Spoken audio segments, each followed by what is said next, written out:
I like taking photography because when I was younger, I had a camera with film and I didn't know what to do. And now at Whaley Middle School, they will have a dark room so we can develop our pictures. I just transferred to Centennial as a senior because I heard it was going to have a music program, a Music Unites program. And I've always played music in the high school I used to go to. They didn't offer a music program like Centennial's. We get to design like ladders and build, like we could design like cubes or different forms in 3D. Yeah, I'm very happy to have this opportunity here in this community. You see, it's not the richest or most bright, but when opportunities like this come around, it's really great. It gives all the kids opportunity to learn. Well, we're performing at the Citadel Outlet, and we're from Compton, so it's going to be a little different, and it's better for us to be out there instead of one city, so everyone can know what we do and who we are. On this class, we need to use science and mathematics. Like in order to make a robot, you have to know certain algorithms, and also you have to know how to make programs.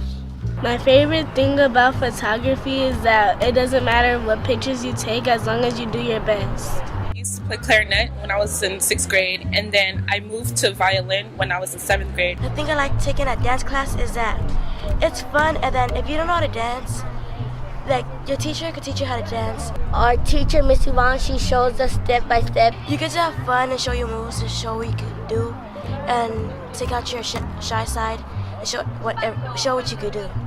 What I really like about this is, well, I want to study to be an engineer. This really helps me get that head start. Because it's an opportunity for kids to explore the arts.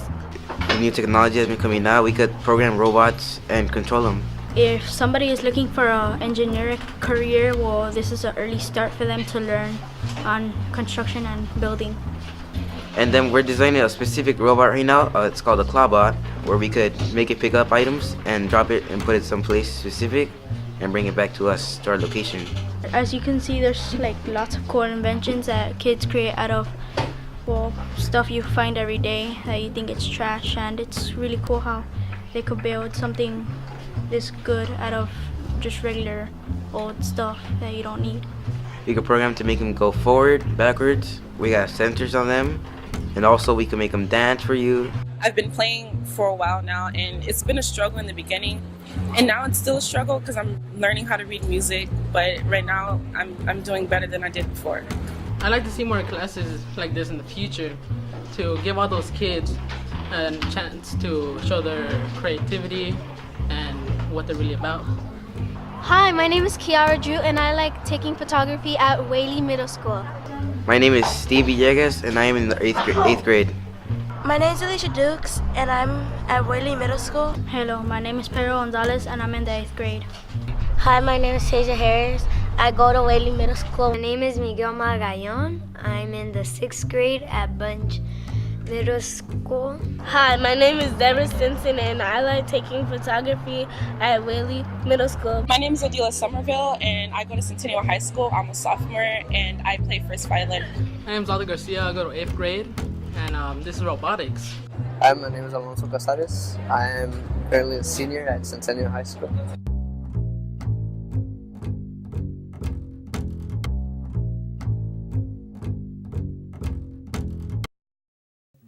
What we really wanted to see was what the community thought about us heading down this road as it pertains to academies at the secondary level, both at middle school as well as high school.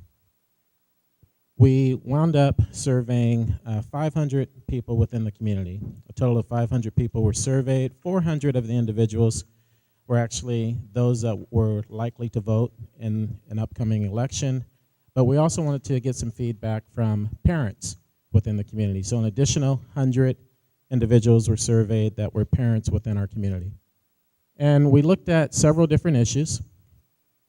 And the issues up there, I'll read them for you because they're very hard to see from where you're at.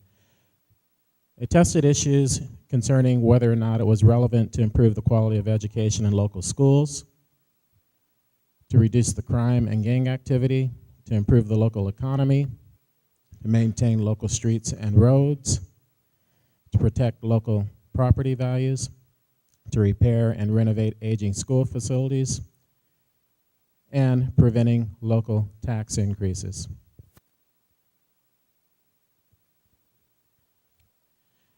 We also looked at what parents thought about the quality of education. We measured that in K through 5. We also measured it in middle school, and we also measured it at the secondary level in high school.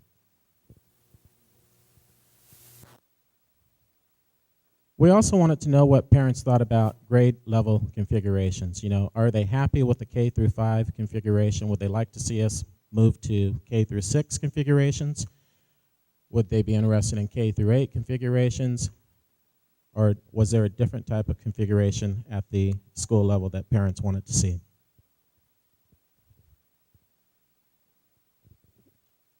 And we also looked at the concept in terms of whether or not individuals were interested in academies at the middle school level.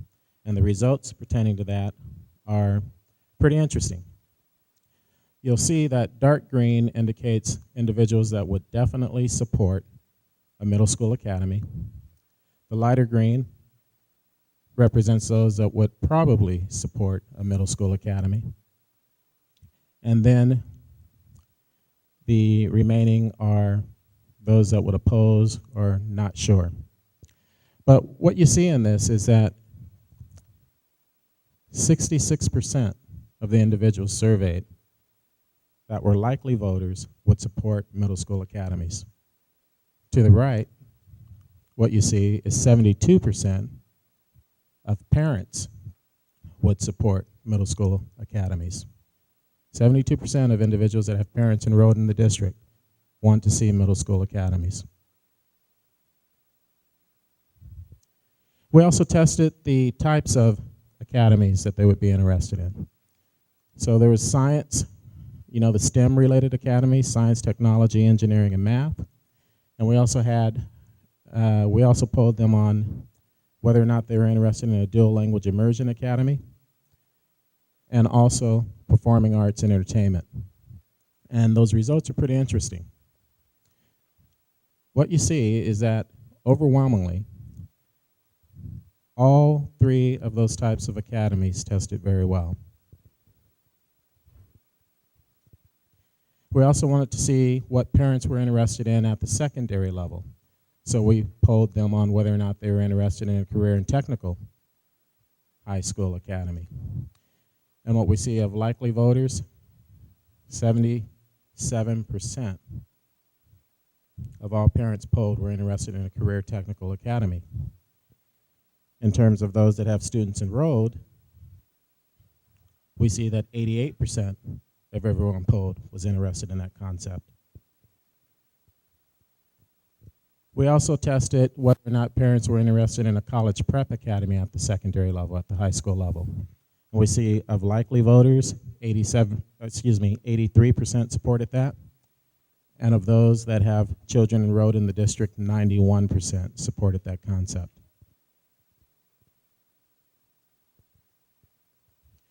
We also want to find out what would happen with some initial ballot testing as it pertains to those results.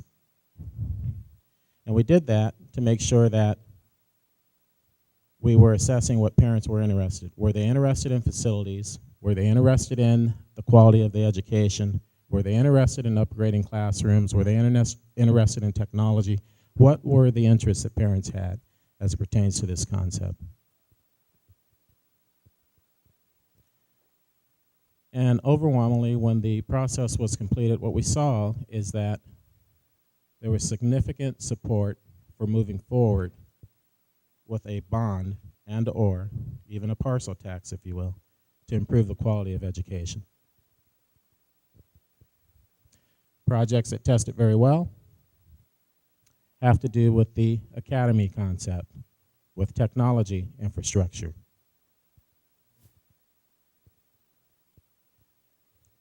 And then they also tested some arguments in terms of what likely voters would support and what they would not support. So when it was all said and done, what we found out is that roughly about 72% of those polled were certainly interested in moving forward with an academy approach.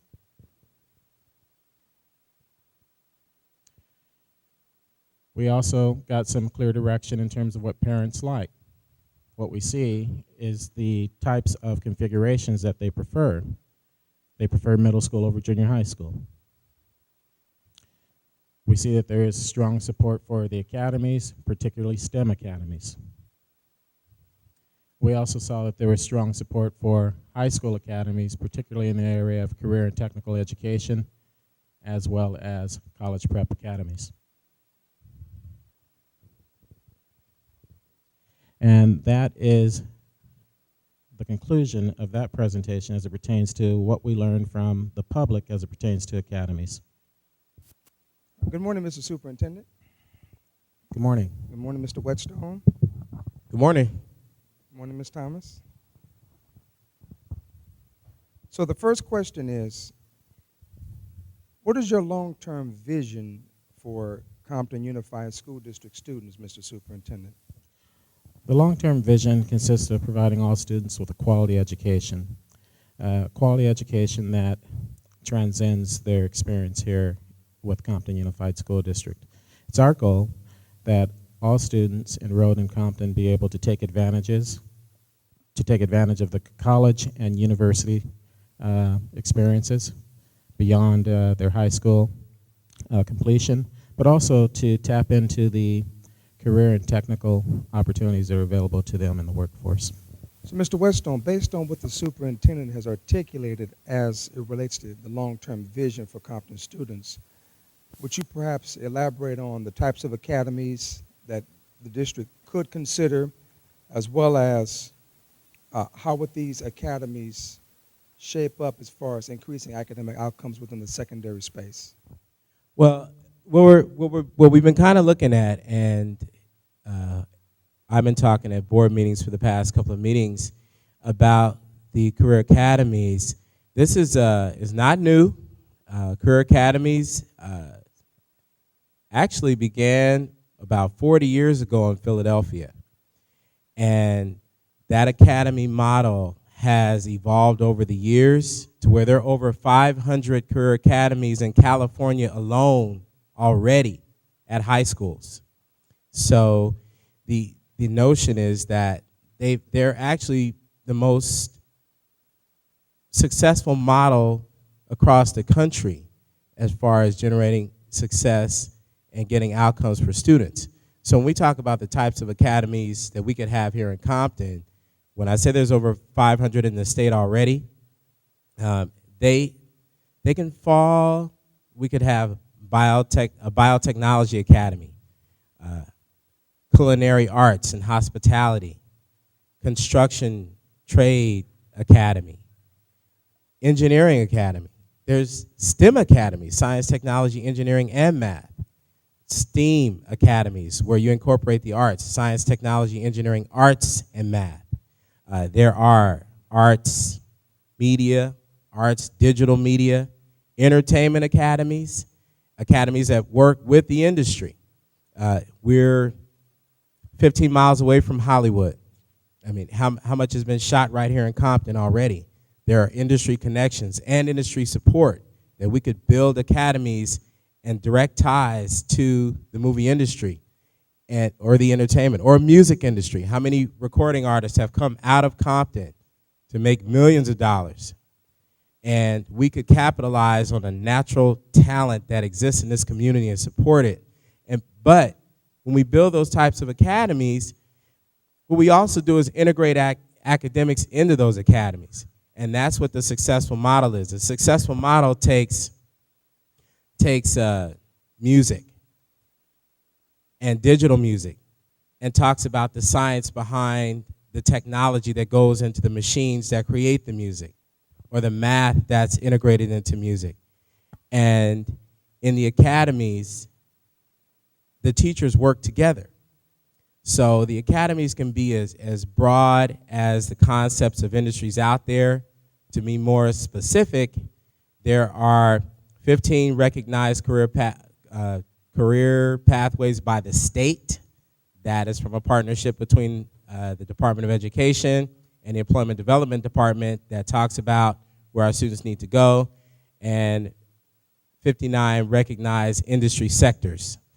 the state would like to see us develop academies that feed into these industry sectors, but all those topics we just discussed fall under all those industry sectors.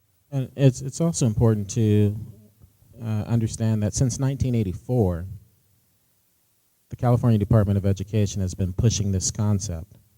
But as we move towards Common Core, it's more ingrained now. So with the implementation of Common Core, there's also the requirement of college and career readiness.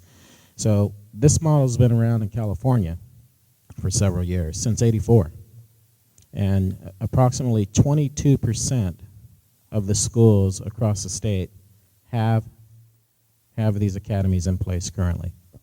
So, Mr. Whetstone, to your point as far as working collaboratively with the business community, perhaps one can then take away from this discussion, we'd be in a position to leverage relationships from, let's say, Boeing or Chevron or Tesoro or any of the other corporations which are in the immediate vicinity, helping to really build a sustainable employment pipeline for those industries.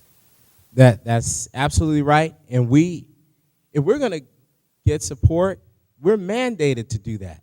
That is the successful model. You're supposed to work with the businesses and industries in your community to develop your academies. They work with your academies and students on a regular basis. With internship possibilities, internship applications, internship services available to the students within the district so that they learn firsthand what that interest, that field of interest that they're interested in is all about. And I'll just throw out, so the edu talk on that is when you hear something like work-based learning, that's part of that concept. We integrate that into the courses and the students work with a particular industry as part of their curriculum. So when you hear individuals make comments that perhaps our secondary program is perfectly fine in its current state, and we're doing a phenomenal job as far as our high school students are concerned, what is your response to that, Mr. Superintendent? Our secondary program is not doing a great job, but it's more important than that. Across the state, secondary education is not doing a stellar job. There are some districts that are experiencing great results, great gains, but overwhelmingly, the majority of the districts are not doing a good job with middle school education and high school education. If you look at Compton, for example, we're not much different than anyone else. Our students experience tremendous results in elementary education. As time goes on, they transition to middle school, and those key performance indicators lag significantly. As additional time goes on, they lag even more at the high school level. So we cannot afford to not do anything and to say that the status quo is good enough, because it's not. Our students deserve better. Our students are capable of doing better, but they have to have the right approach that taps into their interest areas. One thing's pretty clear about academies. If we just look at the regular high school going rate to college, about 36% go. Academies, 57% go. If we look at completion rates, they complete on a much higher level when they come from an academy.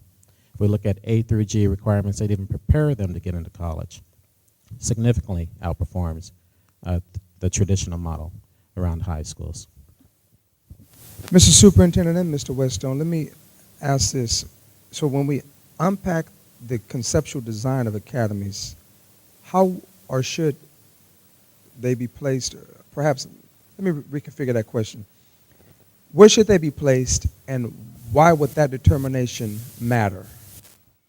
So the determination of the academies, what is starting out, our approach is surveys, getting feedback from the community, the stakeholders, to say, well, what would we like to see? So with so many academies already existing across the country, the models are already out there. Let's say that the recipes are already out there. But it's to say, what would we like to see at the schools? What you'll be seeing coming out over the next couple of weeks are surveys at the schools in every office to get feedback from stakeholders. We'll collect those surveys and tabulate them to ask what kind of academies would you like to see at the school. And that those stakeholders do include our teachers, our classified staff, employee unions, to say that as well. We're all stakeholders in this. And I think additionally, we have to have the feedback from the business stakeholders. Yes. You know, feedback from the city, feedback from the community college. That's going to be a great determining factor in terms of identifying some of the focus areas. But another factor, I think, is accessibility. Remember, with the academy concept, we have to take into consideration the internship availabilities. So we wouldn't want to locate something that is far away from the opportunities. So in the development, the design, we have to take that into consideration. What is it that we're trying to achieve based upon the stakeholder feedback of the various groups we've talked about? But at the same time, when it comes to student availability to take advantage of the internships, we want that to be reasonably accessible. And sometimes that does come down to people crossing certain lines or streets and areas where you want to make sure things are located safely as possible for people. Those are the pieces I would just say right now. So I'm quite certain that there are several within the audience, parents as well as even students, who would want to know where would they go to find out more information about academies within the Compton Unified School District today. Well, if you're looking for general academy information, that's something you can definitely search on the internet. You search Career Academies, California, you'll get a ton of info. One of the main resources we're drawing from is the College and Career Academy Support Network. That's an organization that's based at UC Berkeley that has a website that is a clearinghouse of the last 20 years of work in California on career academies. And all the boilerplate is there, the books, the Bibles, the guidance, the contact information. That would be the best resource, I would say. Two other good areas to look up or organizations are Linked Learning. Linked Learning is getting a lot of support from the state of California as a development model because it encourages the development between the districts and the local businesses or corporations in the area. That's what it's all about. And those would be two major ones that I would suggest right now.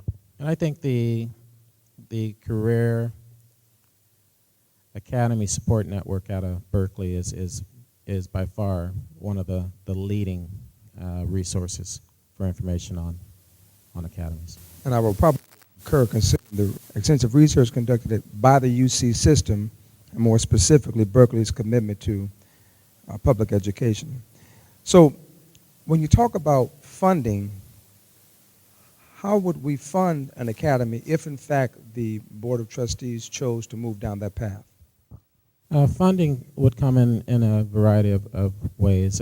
One of the funding streams that we currently have available to us, although it's taken a different twist with the local control funding formula.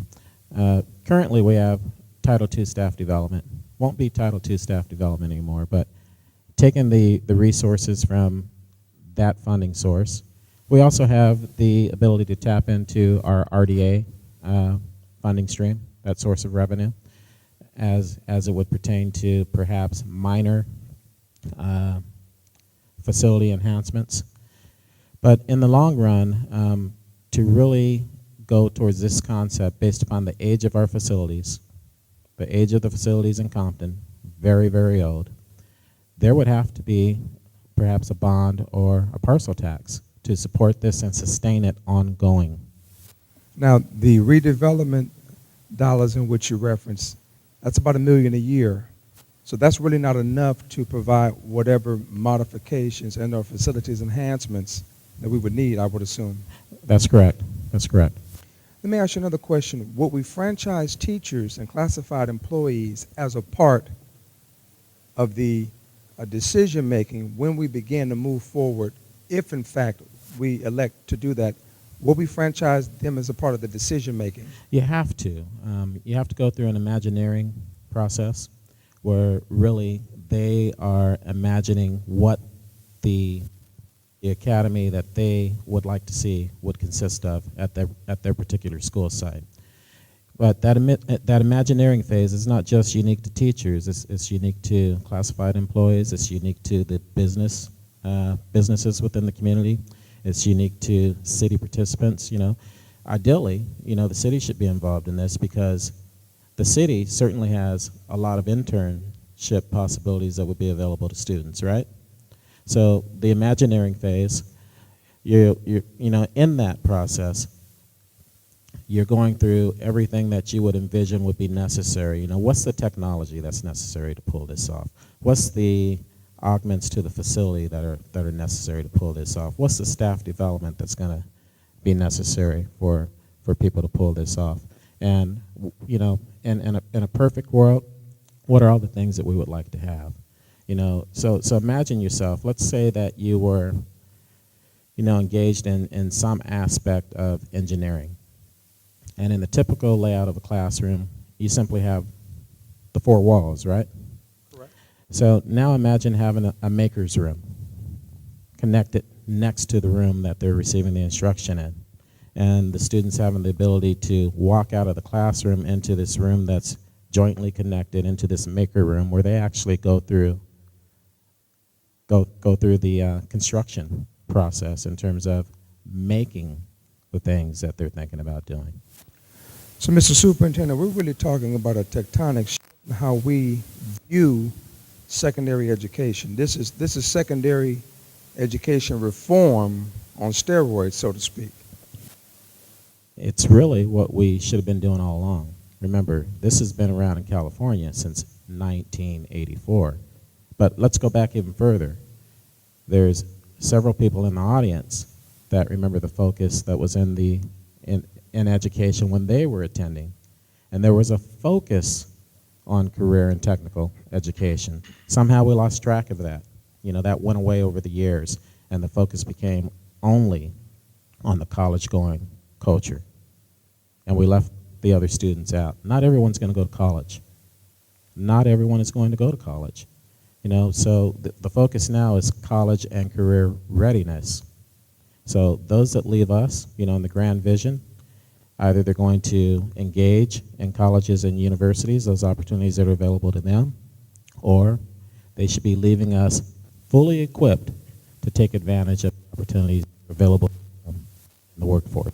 So, Mr. Superintendent, have you considered possibly looking at dependent charter models that the school district initiate, which recognizes collective bargaining agreements that are currently in place, but allow for further incubation of this idea? Yes, we have considered that. We have considered that. Okay. So if all variables were constant and everything was a perfect world, when would we launch one academy? Well, let's talk about that, because right now we have some things in the works as it pertains to Walton Middle School as well as Whaley Middle School. You saw some of the footage on the screen pertaining to what students were doing over at Whaley. So over at Whaley, there's a partnership with WME, the William Morris Foundation, and the William Morris Foundation has pumped in a couple of $1 million into the Compton Unified School District over the past few years. They are currently engaged with Whaley Middle School and have an interest in continuing what they've started on that sector of town. Their focus obviously pertains to what they do, which is the entertainment industry. So Whaley has an interest in arts and entertainment as well as STEM. Over at Walton, we have a partnership with Hewlett-Packard. And Walton's focus primarily right now is on environmental science and STEM. So let me ask this. Do you have a calculation as it relates to how much would it cost to implement one of these academies? No, the calculations have not been completed yet. Like I said, there's a lot of figures that will go into that. What is the grand design in terms of the educational delivery system that you plan? What's the technology that's needed? What's the enhancement to the existing facilities? And then last but not least, the staff development associated with it. So those would be the major 4 factors that would need to be computed in that process. So yesterday I was reading an article that talked about the best managed states in the California was at the bottom. But there were several states at the top, and one in particular was Utah. And what Utah has done, they've focused clearly on middle school because their analysis suggests those will be the future leaders of the state 30 years from now. So what we're talking about doing today centers around creating and recreating and sustaining Compton's future, and also providing a better workforce for industries within the region. So to that end, how would these academies roll out, and in what phase? The academies can roll out staggered in its terms as much as easy as they are to implement. The ones that require the least amount of, let's say, facility change. So earlier you asked, when can we roll them out?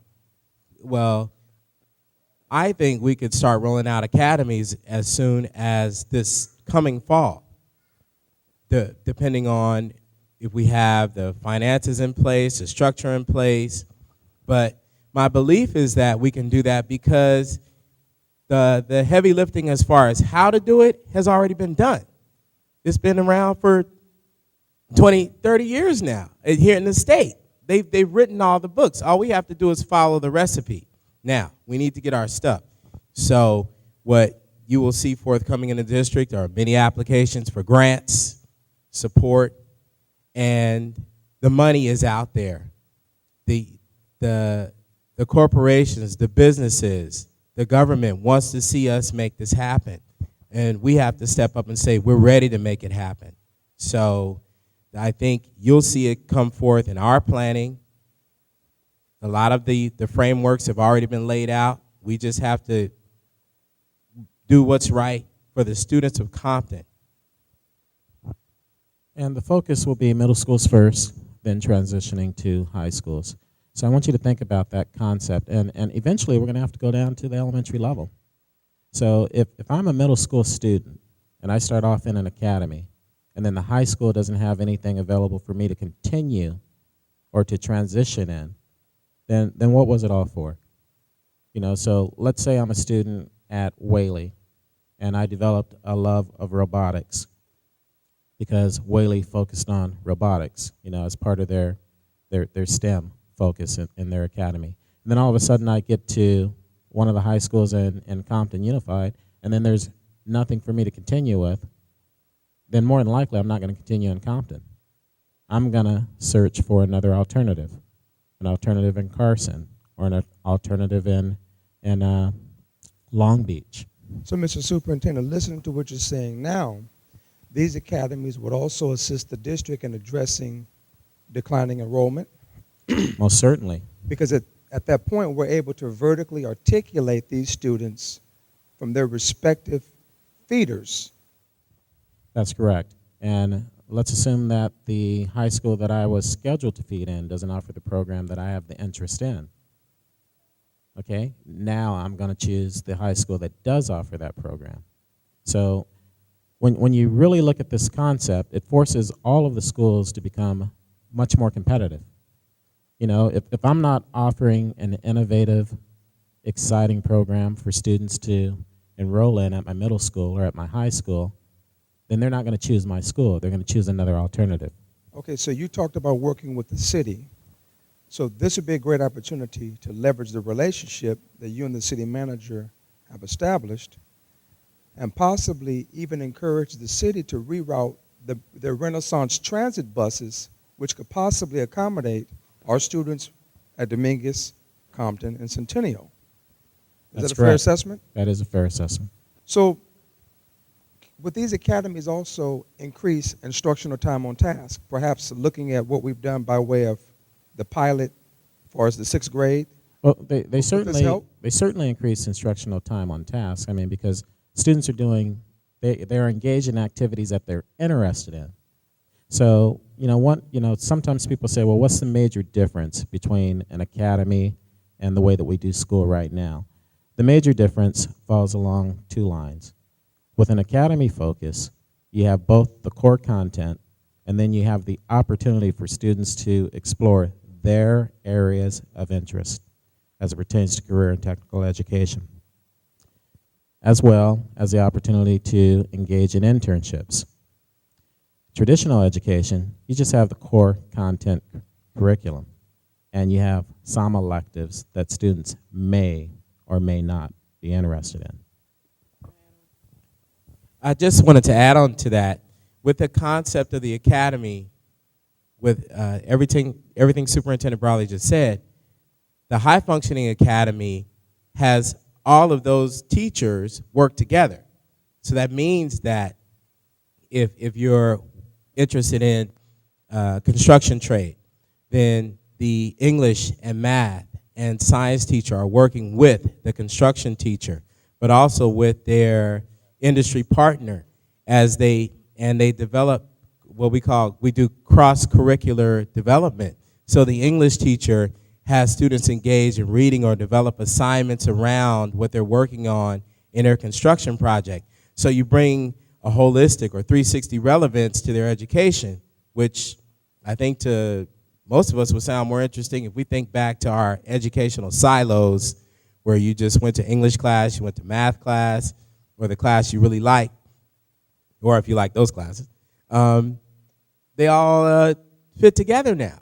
And you have a total relevance, but you're also building your core academic skills through learning about what you're most interested in.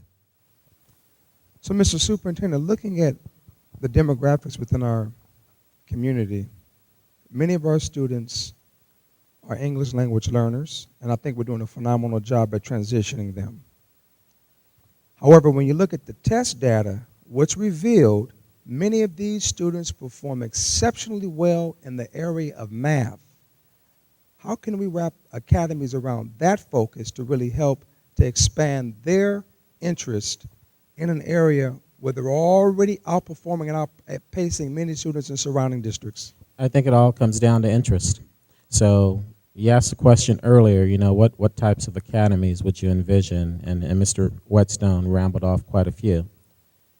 So imagine, an academy of engineering and math, an academy of science and math, aviation and aeronautics, an academy of aviation and aeronautics, an academy of science and medicine. So what's the catch? What's the hook? What's the area of interest that the student has that then creates this desire for them to blossom in these areas that they've self-selected? See, the concept behind academies is the student self-selects. Currently, we select for them in the traditional model of doing secondary education. A student really doesn't have much choice in terms of what that elective is going to be. It's self-selected for them. But now you create the interest that the student is behind, and they're driving what they're interested in. I mean, think about those of you that you know that are very successful.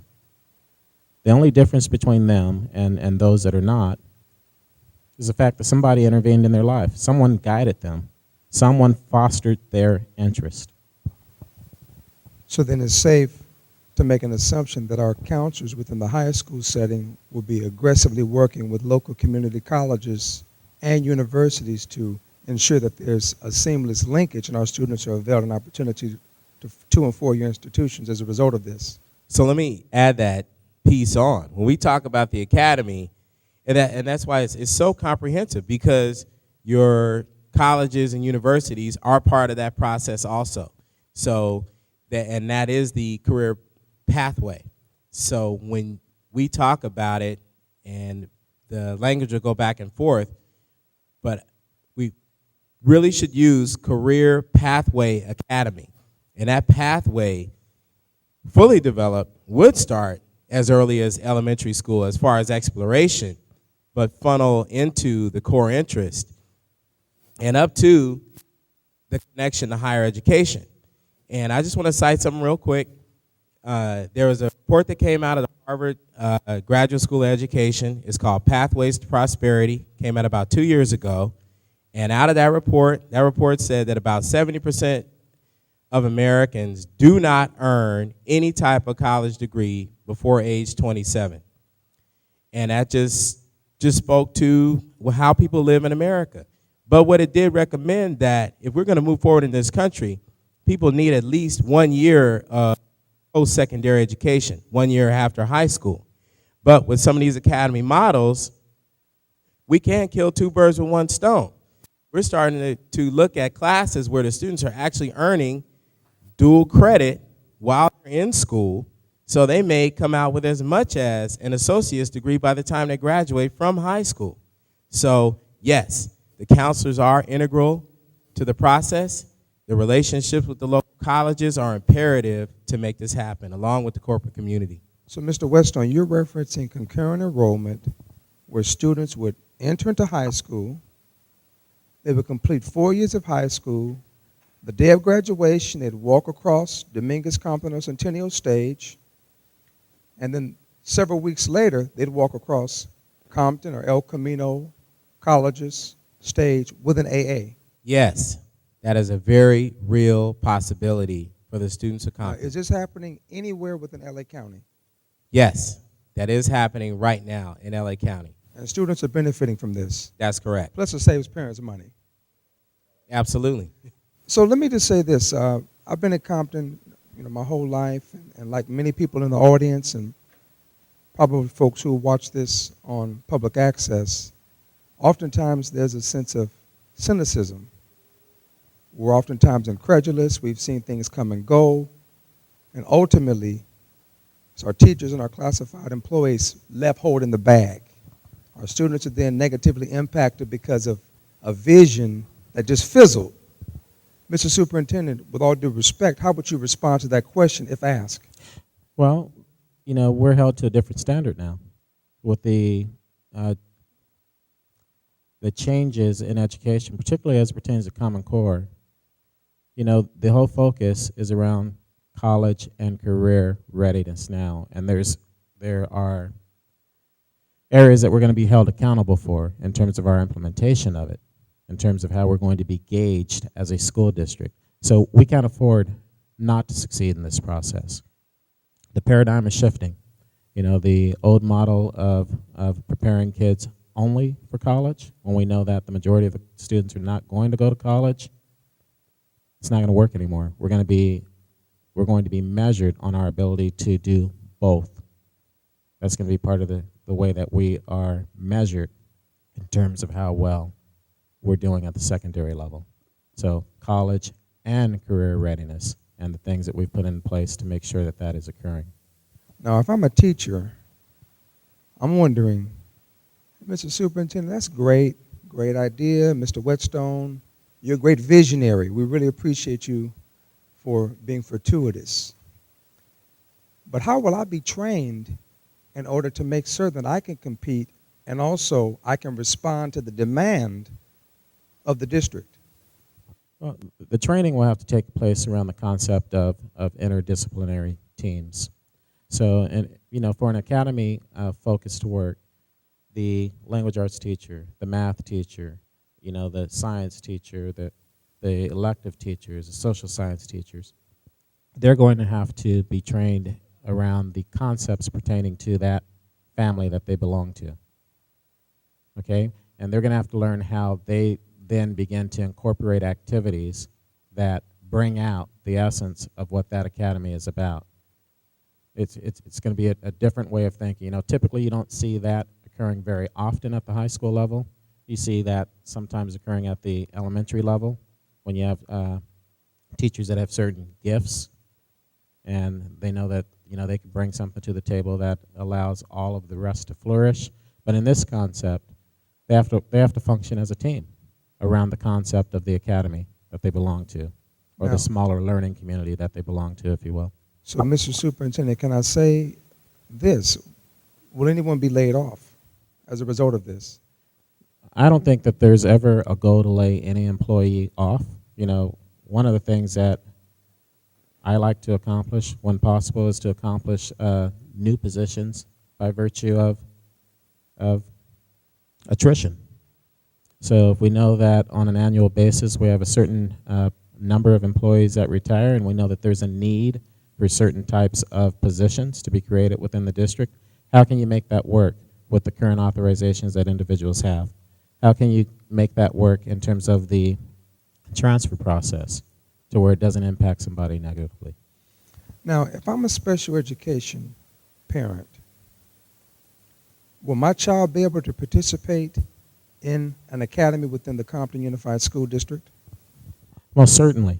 Most certainly. All special needs students would have the ability to participate according, there may be some instances where perhaps a parent doesn't want them to, or there may be requirements in the IEP that would prevent that from occurring, but our goal would be to make this available to all students. I want to just add on to that as well. In addressing special needs students, one of the former schools I worked at had a program that was called the Mocha Cafe, and it worked with moderate special needs students on they created actually a real working coffee shop in the school where the students were trained to work in all aspects of the business in the shop. And it was a very interesting relationship, and it really received a lot of accolades in the community for what they had actually done with special needs students. But I wanted to take this point to say that the career academies have been already established in a number of local districts around here that are very supportive of Compton. Hawthorne Unified, Long Beach Unified, Downey Unified, all strong programs, have all seen exciting growth in their graduation rates. LA Unified as well, that are willing to assist us in developing our programs.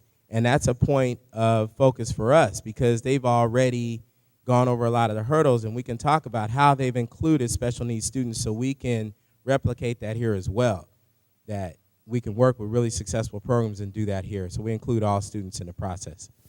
Now, if I'm a high school student or even a middle school student participating in an academy and I still need my English language arts requirements, however, I want to go to the STEM Academy, what would I anticipate by way of making certain that all of my A through G requirements are fulfilled? Okay, a major part of the development of our career academies is that all courses in our academies are A through G approved. And that is us doing our diligence as a staff of Compton to get those courses approved. So if you're in the STEM Academy and you take English, no, they will be compliant with the A through G requirements. So when our students graduate, if they so choose, they will have met the minimum requirements for college entrance out of our academies. And that includes the core academy courses as well. Okay, Mr. Superintendent, one last question, and then we're going to open up the floor for questions from the audience.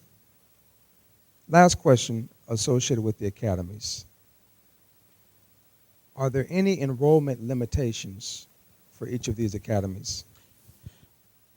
Unfortunately, yes. Just like we currently have enrollment limitations based upon space, there would be enrollment limitations at the academies as well. So the capacity of the school site would be a limitation, as well as the capacity of the electives to support the academies. That would also be an additional limitation. But remember, if I'm Dominguez without an academy, and Centennial's sitting across town with an academy, and Compton's also sitting across town with an academy, I have to adapt because the choices are going to be pretty clear for students. Students are going to flock to the sites where the academies exist, and the enrollment at the sites without the academy will decline. And if the opportunities are not available to them at Centennial or at Compton, then they're gonna vote with their feet, like they currently do. They're gonna go to Carson. They're gonna go to Long Beach. You know, it's pretty clear. In order to remain competitive, our schools are going to have to adapt and become very creative in terms of what they offer students. So we'd like to open up the floor for questions. If you have any questions of the superintendent or Mr. Whetstone, we'd ask that you would come to the microphone and just simply state your name and ask your question. Good morning, everyone. Afternoon, I think it is now. My name is Tony Hicks. I'd like to ask a question. First of all, I want to thank the superintendent and the board and the staff who put this academy forum together. I think it's very important. My question is regarding specifically around parents. Many of you know I am a parent educator, and that's my focus and involving the community. So I heard you talk about the academies today, and as you said, it's not a new concept, just a new label on how we teach, which is great, and it's going to align with the new state standards.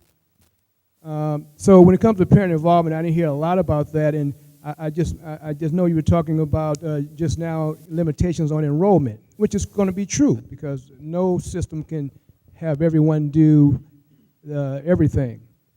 So, but why don't you consider innovation when you're talking about academies? Because since everyone won't be able to participate, what about parents who already work in the STEM field or other fields that the academy could benefit from? You know, thinking outside the box. For example, most parents who do work somewhere where there's some type of operation at their business, even if they're not the ones that are in the STEM or music or entertainment or arts. Maybe someone in their business is in that within that organization, in that business, or some of their vendors. So this is how we think about, you know, getting more students exposed to the career and readiness opportunities. Okay, so let's take that concept. So let's look at Roger over here, who's responsible for the recording, and let's assume that he's a parent in our community. Okay, he happens to be an employee of the Compton Unified School District, but he has a select skill set, right, as it pertains to videography. Ron Suazo has a select skill set as it pertains to writing as well as photography. Now, there's nothing that would prevent us from offering them a vocational credential, a vocational authorization that would allow them to teach, let's say, one class at Compton High School or Dominguez or Centennial, where they're able to take students under their wings and teach them all the aspects of what they do. Okay, so those avenues are available through vocational credential authorizations. Thank you, and I'm going to sit down right now, but I just wanted to say again, thank you for this forum. And next time, would you please update it on your website so that people who don't know exactly when it's going to be, they can, you know, go on the website and find out when it's going to be. And also, before I sit down, I want to invite everyone to come out to the Compton Christmas Parade on December the 14th. We got all the schools involved with their bands, and even middle schools and elementary schools. If you have any questions about any of the parade particulars or the other events that Compton's doing to celebrate its 125th birthday, you can go on our Facebook page, Compton 125 Project, Compton 125 Project, or you can contact the District Parent Center. They have the information also. Thank you very much. Thank you, sir. Next speakers. Just state your name.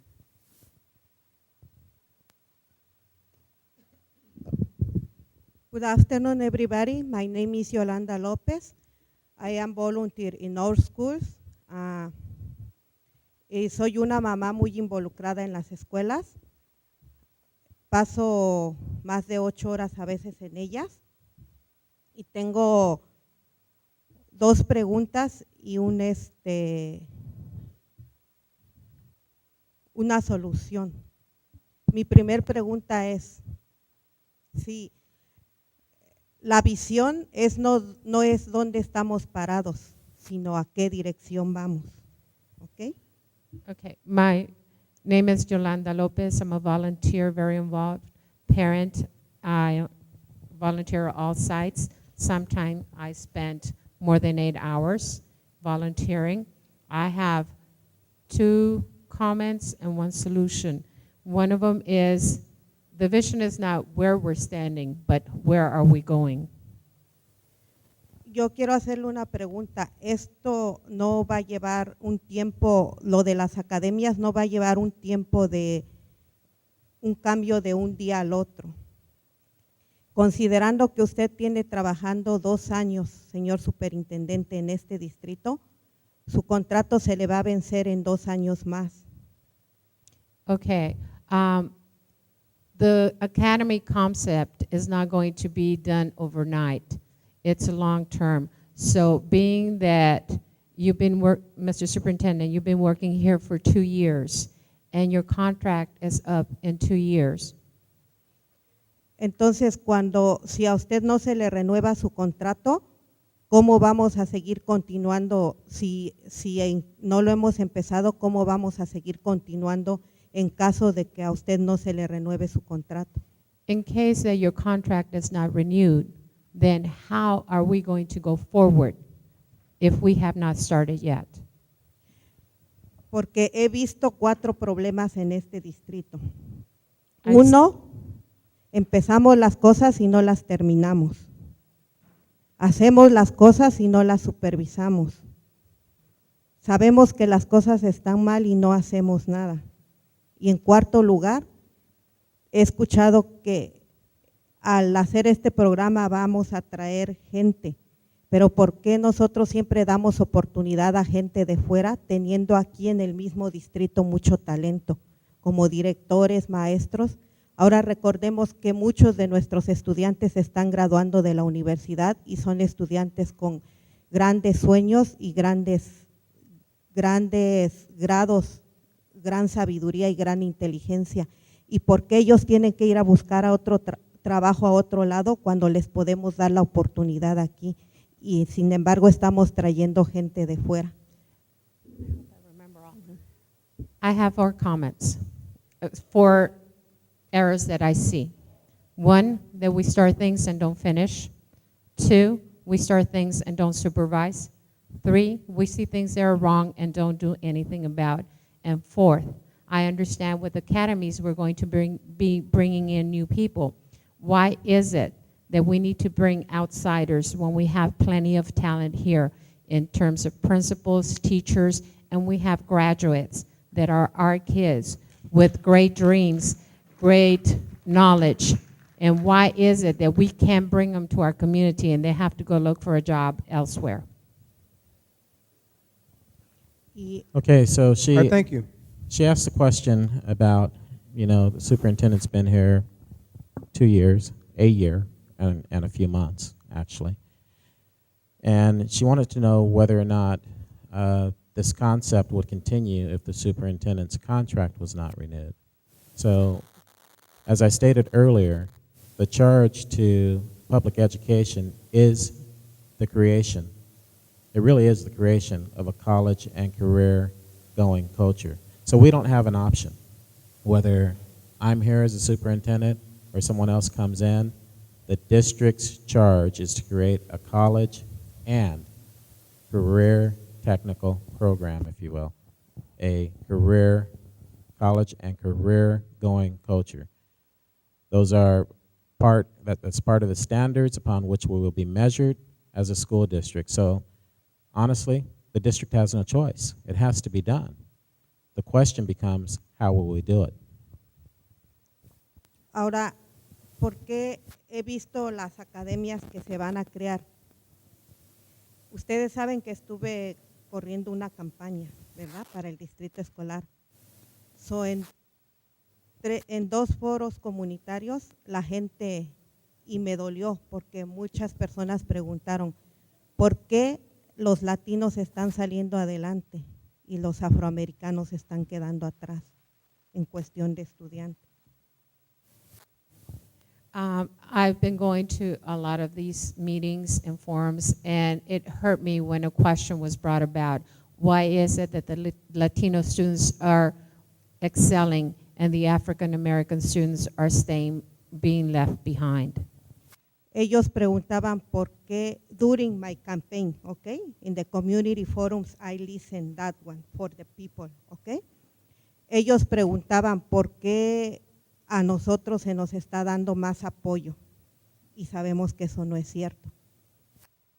The question was during my campaign, and this is what I heard, and they wanted to know why we were being given more support, and that's not true. Porque incluso el dinero que se le está dando a estos aprendices de inglés no está siendo usado en los aprendices de inglés. Because the funds provided for the EL learners are not being used for them. ¿Por qué no creamos una academia de idiomas y así estamos parejos? And why don't we create a language academy? That way we're even. Los latinos tenemos el inglés y los One- que habla inglés tienen. One of the concepts was, Yeah. one of the concepts that was tested was a dual language academy. Okay, Ms. Lopez, thank you very kindly for your question. Let us get the next speaker, please. Ok, gracias. Thank you, ma'am. Next speaker.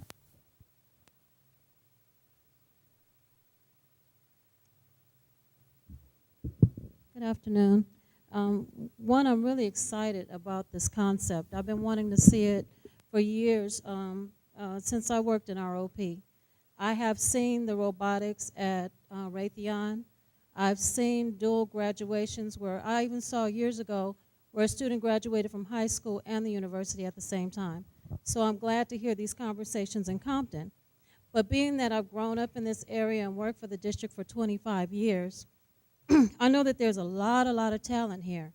And I'm curious will we do a polling to find out where people's interests are, current employees? Because, for instance, my husband works in facilities and grounds, but he also does music, he produces music, and I can't get the language right, but he makes music. And there are a lot of other guys in the district that also do that. They have studios and all kind of things going on there. We have master builders in our midst. We have so many things going on. So I was curious if we will do some type of polling to find out where our staff's interests are or their expertise, one, and I heard you talk about that earlier, and Yolanda Lopez just said something that was right on board with me also. Not just a language academy, but one that's dealing with the trades. Since Compton sits right in the midst of 4 major highways and the railroad, and we're connected to the port and other states, I was wondering, will we be developing a trade academy? Well, let's take the last one first. So the concept as it pertains to the trades, it's a beautiful concept, and there's no reason why we cannot take advantage of that. So imagine an academy of applied mechanics, if you will, right? And as it pertains to the other point that you raised in terms of the ports and everything, imagine one that's solely dedicated to logistics, if you will. So imagine, being at a high school and you have the option to choose. You have an interest as it pertains to the ports and you want to learn about logistics. And then you want to go serve an internship over at the port, right? Right. The sky's the limit in terms of what we create. And as you have, pointed out, as it pertains to the trades that exist even within our own district, there's no reason why we wouldn't be able to create internships internally as they pertain to things such as plumbing, carpentry, electrical. I mean, the sky's the limit in terms of how big we dream this. Yeah, and once again, I'm just really, really excited to see this happening in our district. Thank you. Hello, my name is LaWanda, and I am a parent. First of all, I would like to say that the academy concept is great, but I'm a person that likes to build on things once it's working. And my question is, what percentage of our students right now are ready according to the API scores? That varies from site to site. Obviously, at the middle school level, our students are experiencing more success than they are at the high school level. If you look at even the high school data, they're experiencing more success overwhelmingly in terms of language arts performance than they are as it pertains to math. So the question that was posed by President Ali was a timely question that ties very well into yours as it pertains to, some kids are not doing very well in math. What types of academies would you create to turn around that performance as pertains to math at the secondary level? And so academies such as engineering, academies such as math and science, those are just a few. Imagine a logistics academy too. I mean, that would tie in very well. I want to add on to that. I want to cite a report it was on the community colleges about 2 years ago, and it's called Divided We Fail on California community colleges.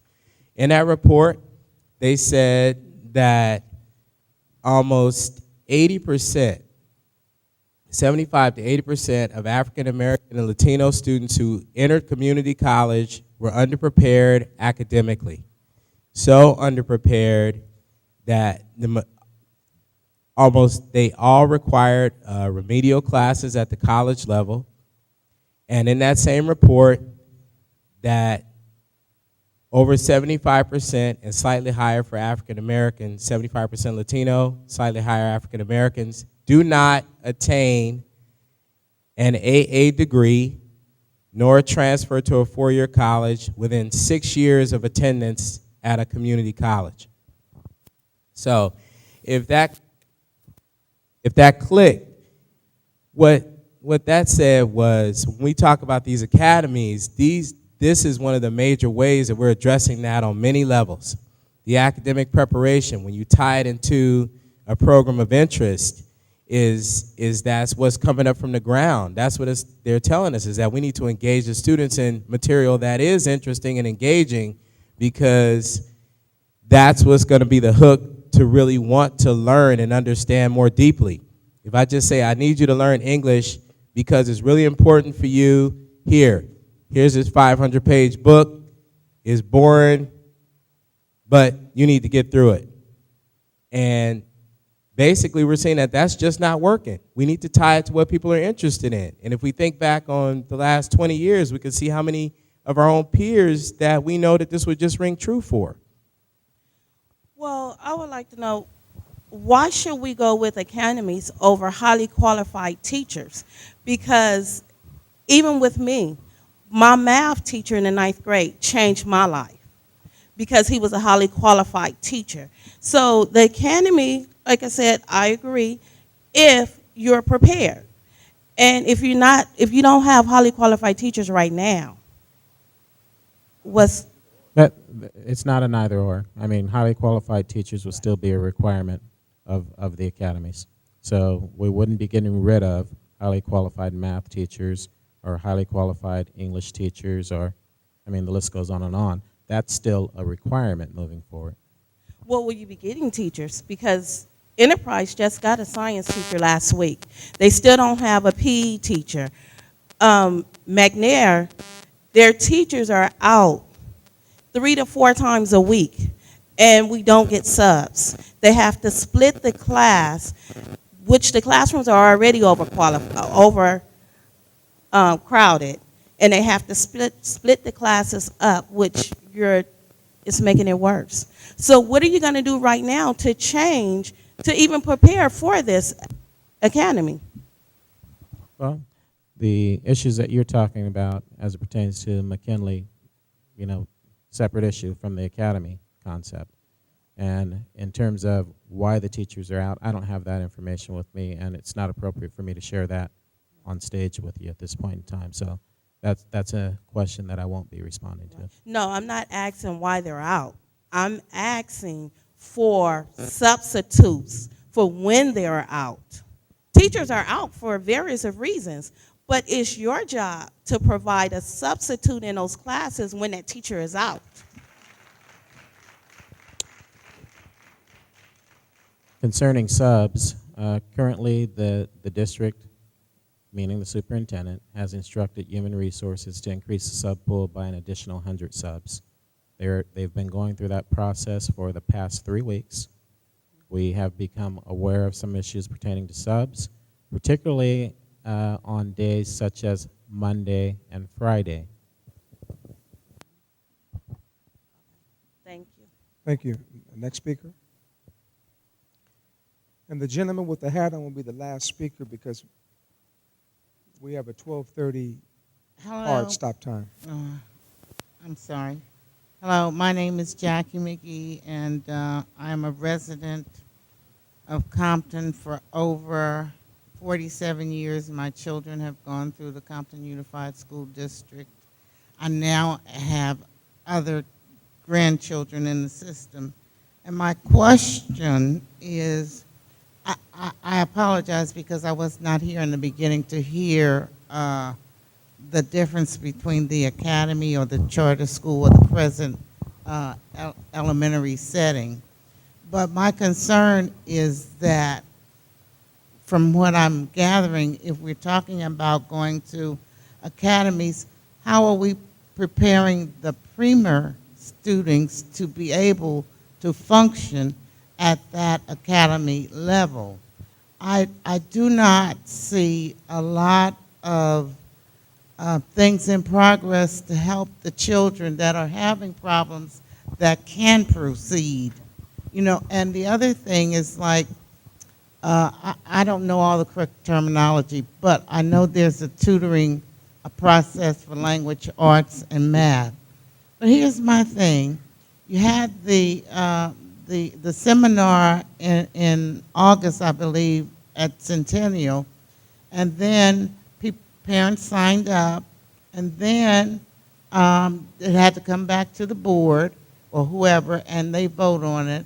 And then, now, if school starts in September, and the tutoring doesn't get started until the following year, then that's like 5 months that the children have not benefited.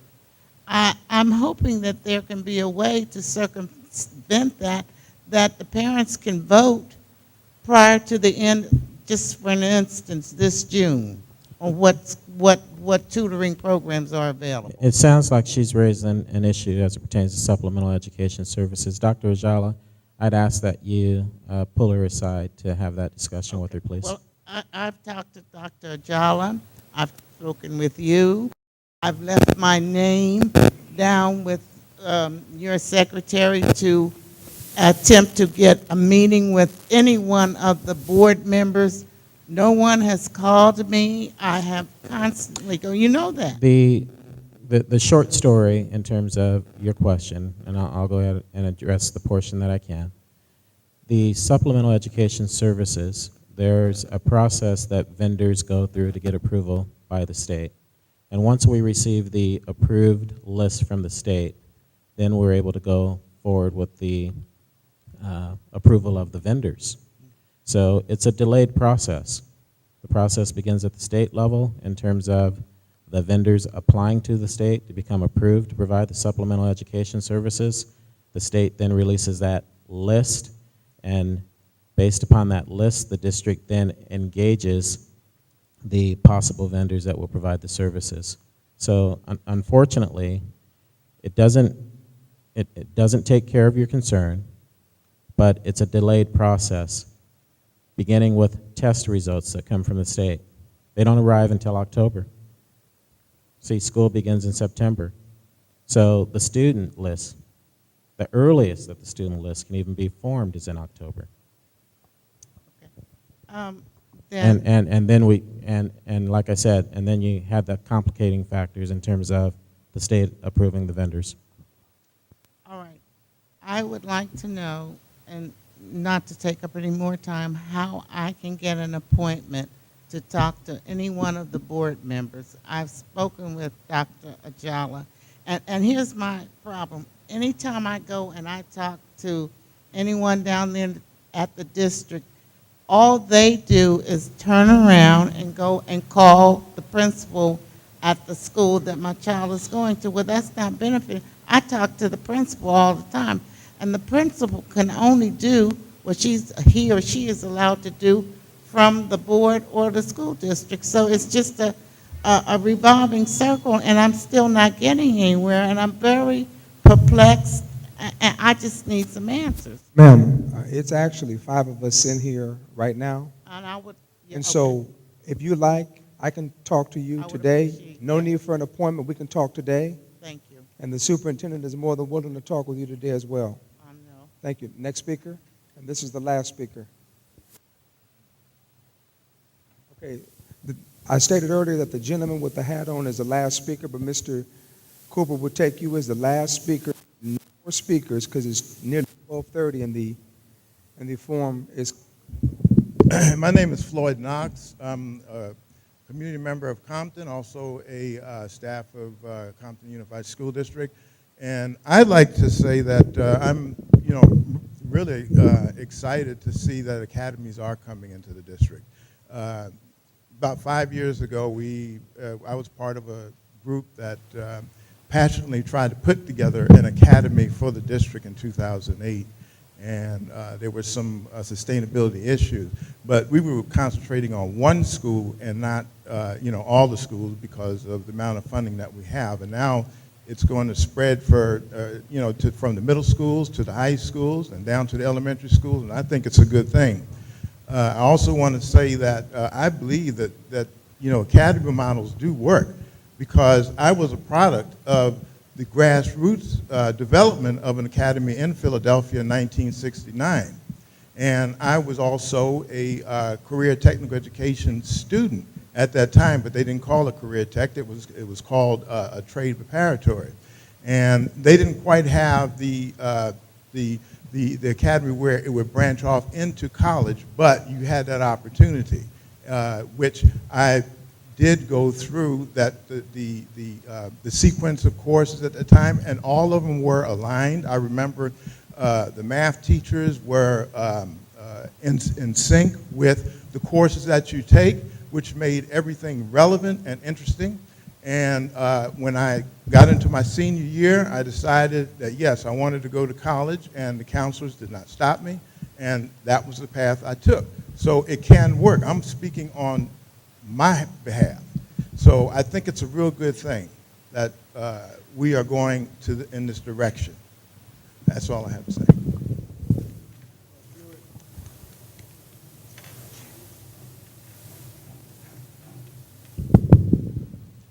My name is Raymond Cooper. I have a lot of comments and stuff about what was presented here today, but basically you still get a lot of vagueness about exactly what you want to do. You talk about a lot of stuff that you want to establish these academies. So you can wind up with 6 or 8 middle school academies. But also you mentioned that each school will be an academy. That's what I'm hearing, is that you want to make each one of the schools an academy to teach one item. No. Okay, so you're saying that's not the case. Okay, but anyway, you also talk about having kids transferred across the city and stuff to attend these academies. So therefore, okay, to me, an academy doesn't necessarily mean a building or anything else. It's a process, it's a concept. You can have a school within a school that you can call an academy. Okay? That's correct. That is the concept. Okay, but you have to remember, the number one concern about the parents in this community is giving our students a quality education with quality, highly trained teachers. Now, as part of Common Core and stuff, what you guys are talking about, Common Core has already said you have to do this. Okay, because with Common Core and with your local control funding and stuff, that's what you need to come up with and do. Okay, the process is that you start a middle school, like you said. Okay, your process, because I don't have enough facts in front of me or a timeline or how much it's going to cost to do this. You throw out concepts.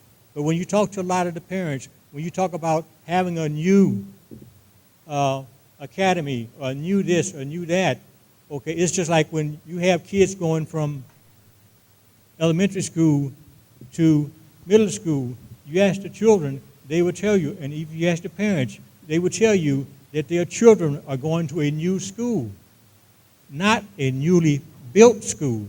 It's just a concept of what you're calling these terms and stuff. But, okay, what you need to do is how much would it cost to establish one room for an academy or whatever's in there, then you would know what the cost of this will be. because you're having kids travel across the city because they want to take up one item. What's wrong with having 2 or 3 academies located within the same school? That's the concept.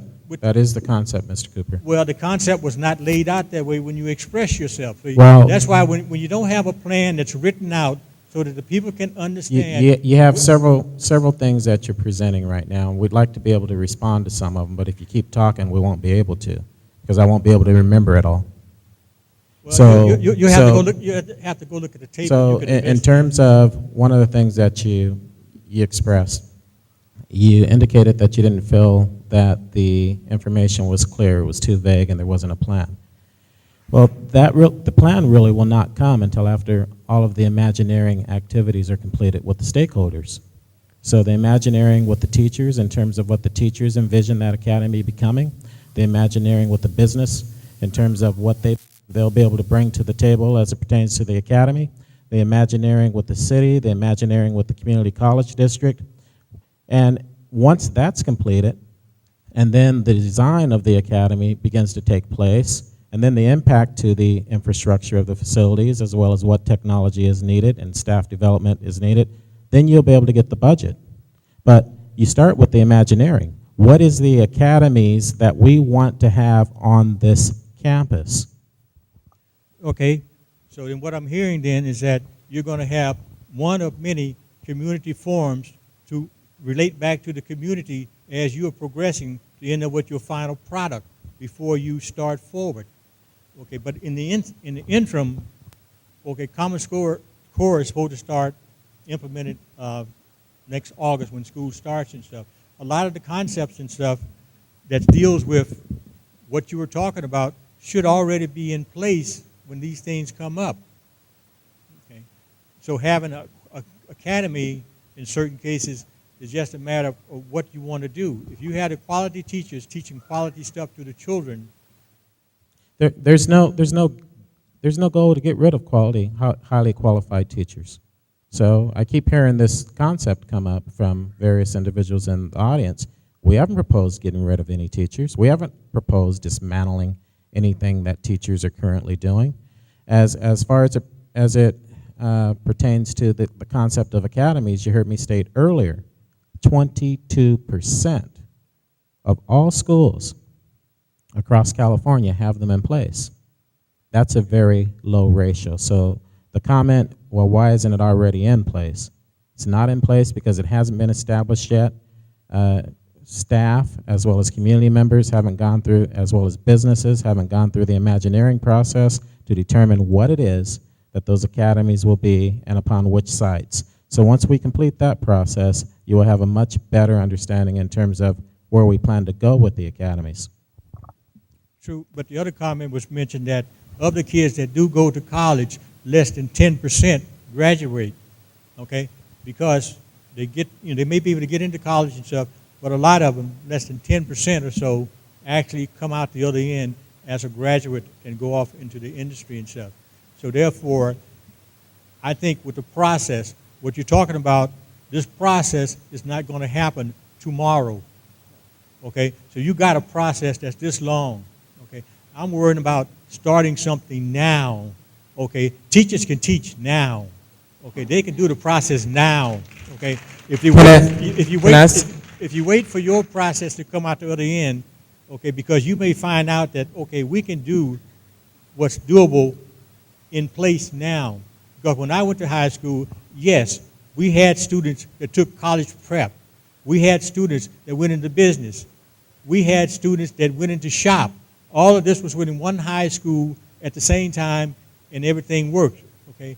So now I want to see, is this what's going to happen here? You going back to what we used to have?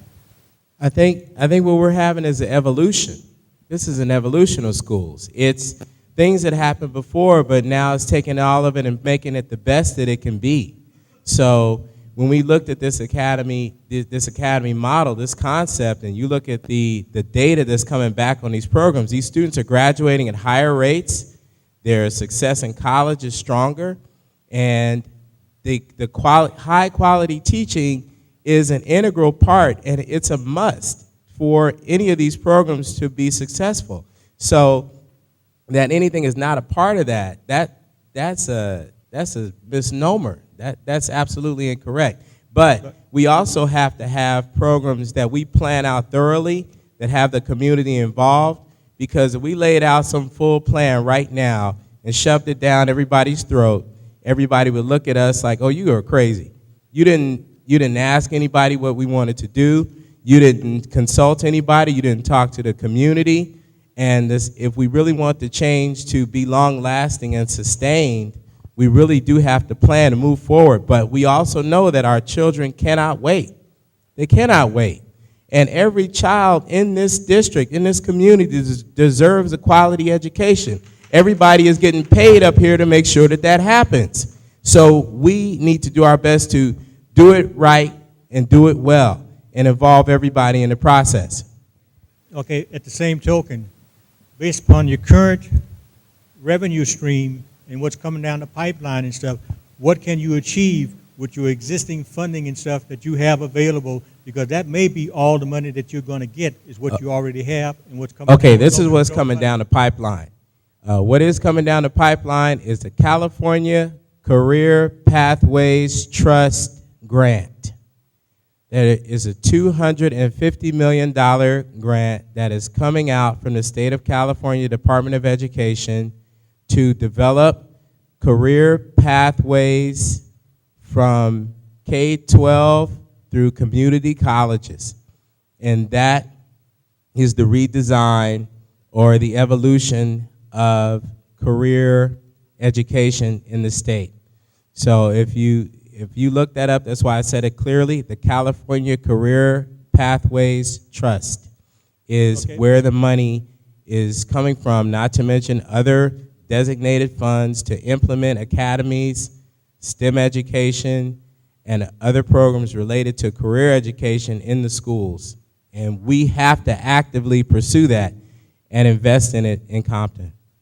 Okay, when you mentioned the $250 million and stuff, is this totally statewide, or this is what Compton's going to get? Statewide. Okay, so therefore, when it trickles down to us, you can expect to get a smaller amount.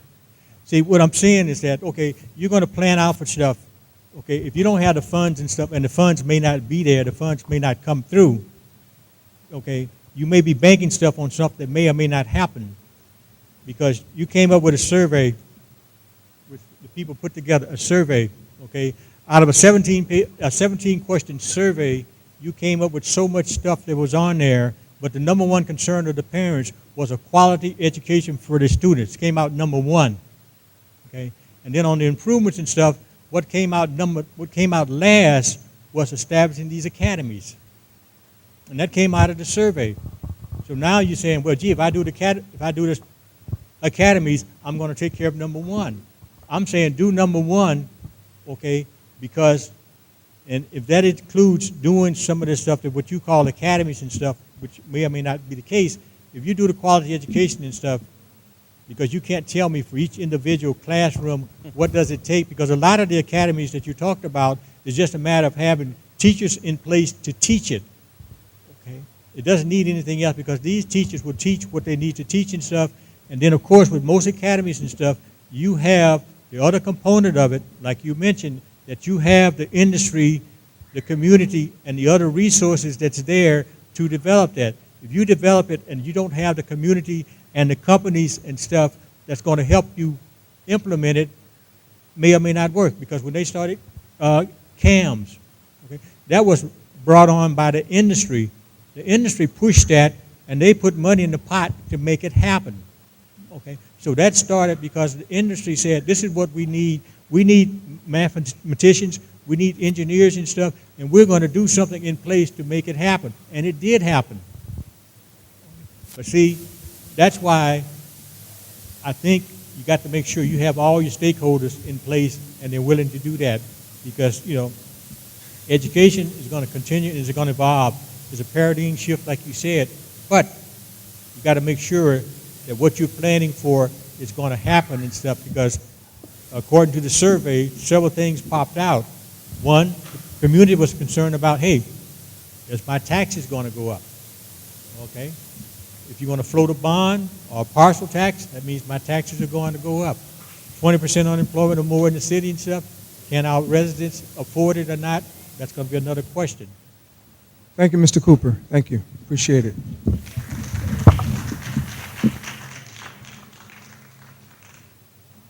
So at this time, ladies and gentlemen, we just want to recognize the members of the board who arrived a little bit after the start time. And I see Ms. Emma Sharif in the audience as well as Mr. Sky Fisher.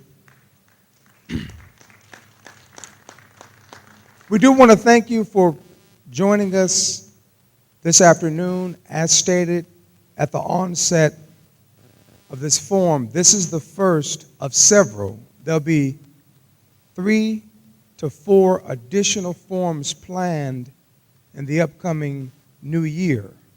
So again, we thank you for the opportunity.